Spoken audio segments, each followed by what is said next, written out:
इस हदीस में कई चीजें अल्लाह के रसूल बताई हैं। 3 चीजें हो गई हैं। नंबर एक, बगैर वली के निकाह नहीं होता,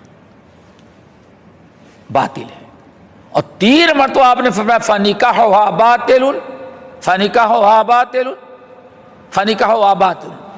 और सुनन की बाद रवायतों में है, बड़े खिनावने अंदाज से आपने फरमाया अय्युमा इम्राअतिन नकाहत बगैर इज़्न वलिहा फहिय कज़ा व कज़ा, फहिय कज़ा व कज़ा।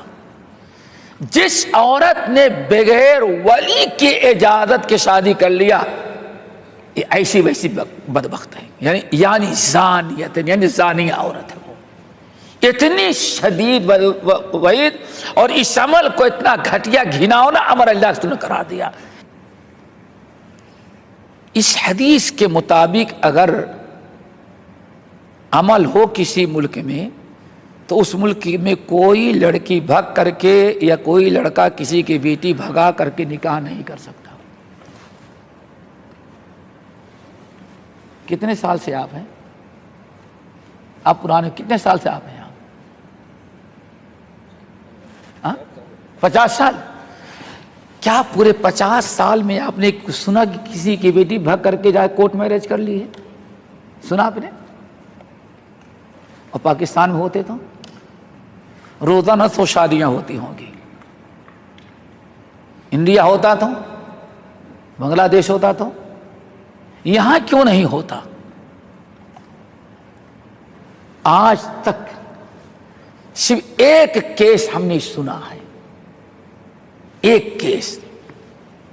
यहां जब भी जाते पकड़ लेते, तो यहां से भग के किसी बाहर मुल्क गए हैं, वहां से अपना निकाहनामा तैयार कर गए, लेकिन यहां आने के बाद भी उनको सजा दी गई। ये तकरीबन 40-45 साल में एक केस देखा था, वरना आज तक किसी भी जिनसीय का हो, आज तक के कभी नहीं पेपर में आया किसी को रोते मेरी बेटी फलां के साथ भग करके कोर्ट मैरिज कर ली है। क्यों? हदीस पर अमल होता है।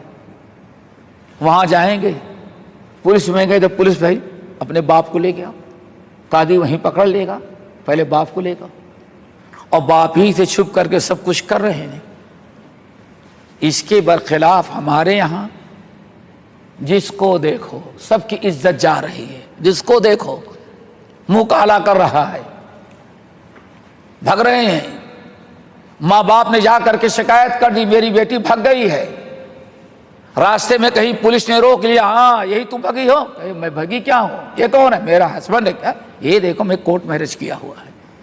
न वली को पता है, न माँ को पता है, न बाप को पता है, न रिश्तेदारों को पता है। पता है खड़े होकर के मूतने वाले, पेशाब करने वाले वकील को, और किसी को नहीं पता है। वहां क्यों होता है? क्यों होता है? हमारे ही मुल्कों में क्यों होता है? ये सारी इज्जतें क्यों लुट जाती हैं? और लड़कियां कैसे इतनी बड़ी जुरात कर लेती हैं? इस समझने की चीज है। और इन हदीस को जिंदगी भर जितनी औलाद पैदा हुई सब हराम की औलाद पैदा नहीं हुई, सब हराम की औलाद पैदा हुई, जिंदगी भर गुनाह कर रहे थे। इन हदीस फनिकाहुहा बातिलुन बातिलुन बातिलुन फहिय कज़ा व कज़ा, यानी जानिए।